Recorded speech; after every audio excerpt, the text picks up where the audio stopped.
یہ ترمیم پارلیمنٹ میں بیٹھے ان بہت سارے بے ضمیر انسانوں نے منظور کی، تو مجھے لگتا ہے کہ پاکستان کی آنے والی کم از کم ایک نسل کا فیوچر اس میں خطرے میں پڑ سکتا ہے۔ میں یہ نہیں کہوں کہ کمپرومائز ہوگا، لیکن میں یہ ضرور کہوں کہ خطرے میں پڑ جائے گا، کیونکہ اس سے پاکستان میں انسٹیبلٹی مزید بڑھے گی۔ نہ صرف یہ کہ پاکستان پر باقاعدہ ایک فوجی حکومت سامنے آئے گی، آپ فیلڈ مارشل صاحب کو جو بھی نام دیں، لیکن جس قسم کے اختیارات وہ لے رہے ہیں اور جس قسم کا اکاؤنٹیبلٹی سے وہ استثناء حاصل کر رہے ہیں، اس کے بعد تو وہ جو چاہیں گے پاکستان میں کریں گے۔ اور اس میں جو صوبائی خود مختاری کو جس طریقے سے کمپرومائز کیا جا رہا ہے پاکستان پیپلز پارٹی اور مسلم لیگ نواز کی جانب سے، اور ان کے ساتھ جو باقی جو سرکاری پارٹیاں ہیں ان کی جانب سے، تو میرا خیال ہے کہ اس سے پاکستان میں انسٹیبلٹی بہت زیادہ بڑھے گی۔ تو گویا پاکستان میں ایک طرف طاقت کا کھیل جاری ہے، ریاست کی جانب سے سینٹر کو یا فیڈرل حکومت کو مزید مضبوط کر کے اختیارات کا ارتکاز ایک ہی دفتر میں لانے کی ایک بہت بڑی کوشش جاری ہے۔ میرا خیال ہے اس میں یہ لوگ کامیاب بھی ہو جائیں گے۔ میرا خیال ہے کہ ان کے ہاتھ میں بہت زیادہ طاقت بھی آ جائے گی، لیکن میرا یہ بھی خیال ہے کہ اس کے بعد یہ سب سے زیادہ کمزور بھی ہوں گے۔ اس کی وجہ یہ ہے کہ طاقت کے آنے کے بعد آپ اس طاقت کو استعمال تو کر سکتے ہیں، لیکن آپ کو دوسری جانب سے ری ایکشن کا نہیں پتا، یعنی پاکستانی عوام اس کو کس حد تک سہیں گے۔ اسی قسم کے ڈریکونین لاز ہم نے بنگلہ دیش میں بھی دیکھے تھے۔ اس قسم کے جو بہت زیادہ ڈریکونین لاز ہم نے دنیا کے مختلف حصوں میں دیکھے، جہاں پر کہ عامر آئے، ان کا یہ خیال تھا کہ وہ اپنے ارد گرد قانون کی فصیلیں کھڑی کر کے دنیا کا سب سے غلط کام کر کے، اور اس کے بعد پھر وہ آئین شکنی کر کے پھر وہ سب کچھ اپنے آپ کو محفوظ کر لیں گے، لیکن ایسا ہوتا نہیں ہے۔ تاریخ یہ بتاتی ہے کہ ایسے لوگوں کا انجام بھی بہت برا ہوتا ہے، لیکن ان کا انجام برا ہو یا اچھا ہو، قوم کا انجام بہت برا ہوتا ہے، ملک جو ہے وہ برباد ہو جاتے ہیں۔ تو پاکستان کو ایک ایسی تباہی اور بربادی کے راستے پر بالکل یعنی دانستہ طور پر لے جایا جا رہا ہے، جو کہ یعنی دنیا کے کسی اور ملک میں ہوتا تو شاید ہزاروں اور لاکھوں لوگ سڑکوں پر ہوتے، کیونکہ یہ جنگ ان کے حقوق کی جنگ ہے اور وہ اپنے حق کے لیے کھڑے ہوتے۔ لیکن پاکستان میں ایسا اب تک تو نظر نہیں آیا۔ اگر پاکستانی اس معاملے میں کھڑے نہ ہوئے تو یقیناً سفر بھی وہی کریں گے ان دا لانگ ٹرم، کیونکہ پاکستان میں عامر اس سے پہلے بھی آئے، ایوب خان بھی عامر تھا، وہ بھی اپنے آپ کو بہت طاقتور سمجھتا تھا، لیکن آج اس کی قبر پر کوئی دعا پڑھنے بھی نہیں چاہتا۔ ضیاء الحق بھی ایک اور عامر تھا، جو کہ تاریخ کا سب سے ناپسندیدہ شخص سمجھا جاتا ہے پاکستان کی تاریخ کا، اس کے صرف دانت ملے تھے۔ اور پھر اس کے بعد مشرف، ایک اور پاکستان کا بدنما داغ، اس کی بھی قبر آج تک کسی کو معلوم نہیں۔ کیا کوئی پاکستان میں جانتا ہے کہ مشرف کہاں مدفون ہے؟ تو کہنے کا میرا مقصد یہ ہے کہ ان عامروں کا انجام بہت زیادہ وحشت ناک اور تکلیف دہ ہوتا ہے، لیکن ہمارے لوگ اس سے کچھ سیکھتے نہیں ہیں، اور وہ پورے قوم کے فیوچر کے ساتھ کھیل جاتے ہیں۔ خود تو اس دنیا سے گزر جاتے ہیں، لیکن پیچھے قوم کو تڑپتا اور ہمیشہ کے لیے نقصان پہنچا کر آگے گزر جاتے ہیں۔ تو میرا خیال ہے کہ پاکستان ایک بہت خطرناک موڑ پر ہے۔ ایک طرف جس طرح میں نے عرض کیا کہ ریاست کے اوپر حملے ہو رہے ہیں، اور ریاست خود بھی حملے کر رہی ہے۔ ریاست کسی دوسرے ملک پر حملے کرے نہ کرے، اپنے پاکستانیوں پر حملے کر رہی ہے، لیکن اب ریاست دوسرے ممالک پر حملوں کی بھی تیاری کر رہی ہے، شاید ایسا لگتا ہے، کیونکہ پاکستان کے وزیر دفاع خواجہ محمد آصف نے آج جب یہ وانا کے اوپر اٹیک ہوا، جس کا اب تو ہر طرف خبر ہے، لیکن اس کے حوالے سے میں تین چار سوالات اٹھانا چاہتا ہوں، کیونکہ میرا نہیں خیال کہ میں اس ڈیٹیلز میں مجھے جانا چاہیے۔ سب کو معلوم ہے کہ یہ ایک اور بہت بڑا سیکیورٹی کا فیلئر تھا، یہ ایک اور بہت بڑا انٹیلیجنس کا فیلئر تھا۔ گویا آج پاکستان میں دو بڑے انٹیلیجنس کے فیلئر نظر آئے، یا گزشتہ 24 گھنٹوں میں ہم یوں کہیں۔ یعنی ایک تو وانا میں ایک بہت بڑا انٹیلیجنس فیلئر نظر آیا کہ جہاں پر بارود سے بھری گاڑی آئی اور وہ اس کے گیٹ سے ٹکرائی اور پھر وہ اندر چلے گئے، اور 24 گھنٹے تک، تقریباً 24 گھنٹے یہ آپریشن جاری رہا۔ یہ کس قسم کا آپریشن تھا؟ یہ اتنا کمپلیکیٹڈ کیوں تھا؟ اس کے حوالے سے بہت سارے سوالات ہیں، ان کا کوئی جواب نہیں ہے۔ ہمیں صرف اور صرف چار الفاظ کی ایک پریس اسٹیٹمنٹ تھمائی جاتی ہے کہ جی یہ حملہ ہوا، اور یہاں پر فتنۃ الخوارج یا فتنۃ الہندوستان جو نام دیے جاتے ہیں، یہ آئے اور انہوں نے حملہ کر دیا۔ پھر یہ بھی بتایا جاتا ہے، اور آج بھی یہ کہا گیا، کہ یہ جو وانا کے دہشت گرد تھے، یہ لوگ براہ راست یعنی رابطے میں تھے افغانستان میں بیٹھے اپنے ہینڈلرز کے ساتھ۔ یہ بھی ایک بڑی حیرانگی کی بات ہے کہ ہمیشہ کے لیے معاملات جب بھی یعنی دہشت گردی کا واقعہ ہوتا ہے تو ہمارے پاس یہ رپورٹ تو آ جاتی ہے، اور یقیناً آتی بھی ہوگی، میں نہیں کہتا ہوں کہ جھوٹ بول رہے ہیں، لیکن ان کو یہ تو سنائی دیتا ہے کہ وہ اپنے ہینڈلرز کے ساتھ بات کر رہے ہیں۔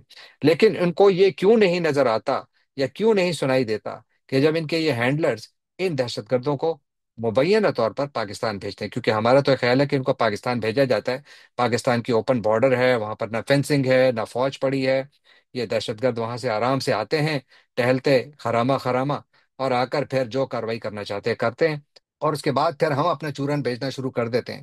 اور اس لیے مسئلے کا حل نہیں نکلتا، کیونکہ اکاؤنٹیبلٹی کہیں بھی موجود نہیں ہے۔ یعنی افغانستان کا جو سوال ہے وہ علیحدہ ہے، اس پر علیحدہ بات ہوگی۔ میں انٹرنل، ہماری جو انٹرنل سیکیورٹی کا سوال ہے اس پر بات کر رہا ہوں۔ اور یہاں پر ابھی تک کوئی ایسی کوئی بریفنگ بھی نہیں ہوئی، اور اتنا بڑا واقعہ ہو گیا، اور اتنا زیادہ دیر تک یہ جو آپریشن تھا کیوں جاری رہا؟ یعنی شروع میں تو آپ نے کہا کہ جی ایک دہشت گرد تو جو خودکش تھا وہ تو مارا گیا، اس نے جب اپنی گاڑی کو ٹکرایا گیٹ سے، دو جو ہے وہ گیٹ پر ہی نیوٹرلائز کر دیے گئے۔ تو پھر اس کے بعد اطلاعات مکسڈ ہیں، کچھ کہتے ہیں کہ ٹوٹل 5 تھے، کچھ کہتے ہیں نہیں 4 اور تھے۔ تو یا تو یہ ٹوٹل 7 دہشت گرد تھے، یا یہ 5 دہشت گرد تھے جو کہ اندر آئے، اور انہوں نے پھر جا کر کوئی ایڈمنسٹریٹو بلاک پہ جا کر قبضہ کر لیا۔ پھر خبر یہ بھی آئی کہ وہاں پر شاید وہ ایکسپلوسیو لگا کے چلے گئے تھے۔ یہ اتنا سارا ایکسپلوسیو یا اسلحہ بارود ان کے پاس کہاں سے آیا؟ کیونکہ نارتھ اور ساؤتھ وزیرستان میں تو ہزاروں کی تعداد میں پاکستان کی فوج موجود ہے، ہماری سیکورٹی فورسز موجود ہیں، وہاں پر ہماری بہت بڑی انٹیلیجنس کے ایسٹس موجود ہیں۔ اس کے باوجود اتنا بڑا سیکورٹی فیلیور کیوں ہوتا ہے؟ کیوں ہم ایک اتنے امپورٹنٹ انسٹیٹیوشن کو محفوظ نہ کر سکے؟ نہ صرف یہ بلکہ ہم اپنے فیڈرل کیپٹل کو بھی محفوظ نہ کر سکے، جہاں پر کہ بہت آسانی سے ایک دہشت گرد آتا ہے، اور وہ کوشش بھی کرتا ہے 12 منٹ، کہتے ہیں جی 93 ویڈیوز ہمیں، اور جو اس کے امیجز ہیں وہ کیپچر کیے کہ دہشت گرد آیا ہوا تھا، وہ اندر جانے کی کوشش کر رہا تھا، اور اس کے بعد پھر اس کو کیپچر کیا گیا کہ کس طریقے سے اس نے اپنے آپ کو یعنی بم کو یعنی ایکسپلوسیوس کو ڈیٹونیٹ کیا، اور وہاں پر بے گناہوں کی جان لی۔ لیکن اس سے پہلے اس کو کیوں نہیں روکا گیا؟ کیوں اس سے پہلے اس قسم کے اقدامات نہیں اٹھائے گئے؟ میں یہ مانتا ہوں کہ دنیا میں انٹیلیجنس کا سب سے مشکل کام ہے، نیشنل سیکورٹی کا کام دنیا میں کسی بھی ملک میں آپ انتہائی مشکل کام ہے، لیکن پاکستان جیسے ملک میں پھر سوالات اس لیے اٹھتے ہیں کہ پاکستان میں جو نیشنل سیکورٹی کے انسٹیٹیوشنز ہیں وہ پولیٹیکل انجینئرنگ میں اس وقت مصروف ہیں، دن رات اوور ٹائم لگا کر وہ پاکستان کی سیاست کو تبدیل کر رہے ہیں، وہاں پر وہ ایوانوں کو تبدیل کر رہے ہیں، وہاں پر وہ آئین کو تبدیل کر رہے ہیں، وہاں پر وہ آئین پر باقاعدہ ڈاکہ ڈال رہے ہیں۔ اسی لیے پھر سوال یہ اٹھتا ہے کہ اگر آپ سیاسی انجینئرنگ کریں گے اور اتنے کھلم کھلا کریں گے، تو اس کے بعد پھر اگر کوئی سیکیورٹی فیلیور ہوتا ہے یا انٹیلیجنس فیلیور ہوتا ہے، تو ہم جیسے لوگ 10 سوال زیادہ اٹھائیں گے۔ اس کی وجہ یہ ہے کہ ہر ایک کو یہ نظر آ رہا ہے کہ یہ سب کچھ کون کروا رہا ہے، اور پھر جب اس قسم کے واقعات ہوتے ہیں تو پھر جو کروا رہے ہیں ان سے سوالات تو ضرور پوچھے جائیں گے۔ لیکن پاکستان میں سوالات پوچھنے والے تو پتہ نہیں کتنے رہ گئے ہیں، لیکن پاکستان میں دھمکیاں دینے والے بہت سارے ہیں۔ خواجہ محمد آصف نے آج ایک مرتبہ پھر وارننگ دی ہے کہ جی پاکستان جو ہے وہ دہشت گردوں کے ٹھکانوں پر افغانستان کے اندر کاروائی کر سکتا ہے۔ یعنی پاکستان اس سے پہلے بھی کر چکا ہے، اور ایک مرتبہ پھر یہ کاروائی کرنے کی شاید تیاری کی جا رہی ہے، ممکنہ طور پر یہ خبریں ہیں کہ اس کی شاید تیاری ہو رہی ہے۔ اگر پاکستان یہ تیاری کرتا ہے تو ہماری جو افغانستان کے ساتھ بارڈر ہے یہ ایک مرتبہ پھر ہاٹ ہو جائے گی، ایک مرتبہ پھر وہاں پر محدود جنگ ہوگی، ایک مرتبہ پھر وہاں پر جانے جائیں گی، اور ایک مرتبہ پھر غیر ممالک آئیں گے، ہمارے سے سالفی کرائیں گے، پھر ہم اچھے بچوں کی طرح بیٹھ جائیں گے، حل پھر بھی نہیں نکلے گا۔ اس کی وجہ یہ ہے کہ ہم نے اپنے گھر کو ان آرڈر کیا ہی نہیں ہے۔ ہمیشہ کے لیے آپ اپنی طاقت اپنے گھر سے حاصل کرتے ہیں۔ آپ جب دوسرے ملکوں کو یہ کہتے ہیں کہ جی آپ وہاں پر دہشت گردوں کو روکیں، یہ بات ٹھیک ہے، یہ ڈیمانڈ بالکل ناجائز نہیں ہے، طالبان واقعی ان کی پشت پناہی کر رہے ہیں، اور اگر پاکستان ان کے خلاف کوئی کامیاب کارروائی کرتا ہے تو پھر بھی بات بنتی ہے۔ لیکن پاکستان نے تو ابھی تک کوئی کامیاب کارروائی کی نہیں ہے کہ جس کے اوپر یہ ایویڈنس نظر آئے کہ ہاں جی انہوں نے کارروائی کی اور وہاں پر ہمیں بہت زیادہ بڑی کامیابی بھی حاصل ہوئی۔ ابھی تک تو جو بھی آیا وہ تو چھوٹے بچے بیچ میں مارے گئے، ان کی جانیں گئی بیچ میں۔ تو جو اس وقت خواجہ آصف کی جانب سے نئی وارننگ دی گئی ہے، طالبان حکومت کا ابھی تک جواب نہیں آیا، لیکن دو ٹرینڈز مجھے نظر آ رہے ہیں، میرے خیال میں کافی زیادہ خطرناک ہیں۔ پاکستان کو اس سے احتراز کرنا چاہیے، اس سے دور رہنا چاہیے۔ ایک تو یہ کہ جب سے امیر خان متقی نے بھارت کا دورہ کیا ہے، تو اس کے بعد پاکستان میں جو کچھ بھی ہوتا ہے تو ہم اس کو فوراً جوڑتے ہیں کہ جی افغان طالبان بھارت سے ملے ہوئے، اور اس کا کوئی ایویڈنس نہیں ہے۔ یعنی اگر ان کی آپس میں ملاقات ہو گئی ہے تو یہ کوئی ایویڈنس نہیں ہے کہ وہ آپس میں کوئی بہت بڑی شراکت داری کر رہے ہیں۔ لیکن ہم فوراً اس کو اس سے جوڑ دیتے ہیں، تو اگر ہم کوئی گڈ ول کریٹ کرنا بھی چاہتے ہیں تو وہ سارے چانسز ختم ہو گئے۔ اور دوسری جانب جو طالبان ہیں، ان کا آپ دیکھیے کہ وہ اپنا جو اب تک پالیسی اپنائے ہوئے ہیں، تو وہ کوشش کر رہے ہیں کہ اسے اپنے آپ کو دور رکھیں، یعنی پاکستان اور بھارت کے تنازع سے وہ اپنے آپ کو دور رکھنا چاہتے ہیں۔ ہم ان کو کھینچ کے اندر لا رہے ہیں، which is not a prudent policy. جو پاکستان اور افغان طالبان کے درمیان مسائل ہیں، ان کو پاکستان اور افغان طالبان کی حد تک ہی محدود رکھا جانا چاہیے، بھارت کو اس میں نہیں کھینچا جانا چاہیے، انٹل اینڈ انلیس پاکستان کے پاس ایک بہت اسٹرانگ ایویڈنس ہو کہ ہاں یہ ایویڈنس ہے جس کی بنیاد پر ہم بات کر رہے ہیں۔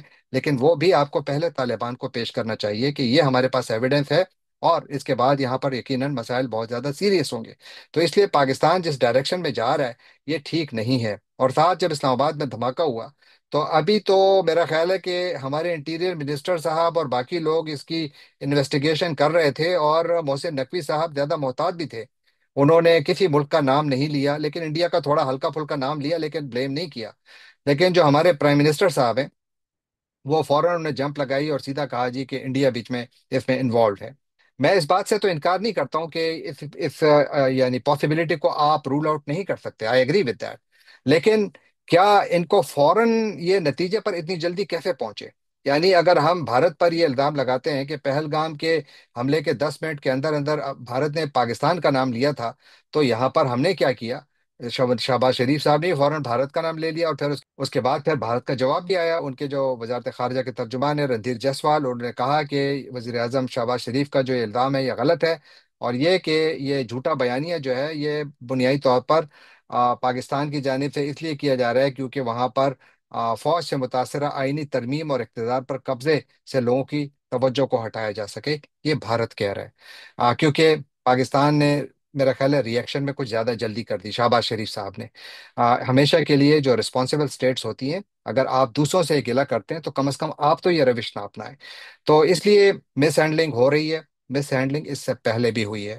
افغانستان کے ساتھ پاکستان کے تعلقات کو میرا نہیں خیال کہ اچھے طریقے سے ہینڈل کیا گیا ہے۔ کہاں ہے وہ جو special assistant to prime minister on Afghan affairs? کہاں ہے محمد صادق صاحب؟ کسی نے ان کا نام بھی سنا ہے؟ پتہ ہی نہیں ہے، ان کو سائڈ پہ کر دیا، بالکل سائڈ پہ کر دیا۔ تو اس لیے پاکستان بالکل ایک ایسے راستے پر چل نکلا ہے جو کہ صرف اور صرف ٹکراؤ کی طرف جا رہا ہے، اور اس میں کوئی راستہ سولوشن کا نظر نہیں آ رہا۔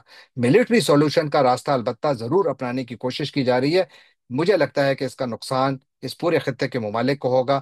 میں افغان طالبان کو 100% بلیم کرتا ہوں، کیونکہ ان کی جانب سے پاکستان کے ساتھ کوئی کوآپریشن نہیں کی گئی۔ اگر پاکستان فرسٹریشن میں بھی کوئی بات کرتا ہے تو کچھ حد تک بات سمجھ بھی آتی ہے، لیکن میرا نہیں خیال کہ پاکستان کو احتیاط کا دامن چھوڑنا چاہیے، اور ساتھ یہ کہ پاکستان کو ڈپلومیسی کو فوقیت دینی چاہیے، محمد صادق جیسے لوگوں کو آگے لانا چاہیے، نہ کہ ان افراد کو جن کے ساتھ کوئی مینڈیٹ نہیں ہے، نہ ان کے پاس کانسٹیٹیوشنل مینڈیٹ ہے ان کاموں کا، اور نہ ان کے پاس عوام کا مینڈیٹ ہے۔ جانے سے پہلے آپ سے ایک مرتبہ پھر درخواست کہ آپ ہمارے چینل کو سبسکرائب کیجئے، لائک کیجئے، شیئر کیجئے، کامنٹ کیجئے، اور بیل آئیکن کو کلک کرنا نہ بھولیے گا۔ آپ کا بہت بہت شکریہ۔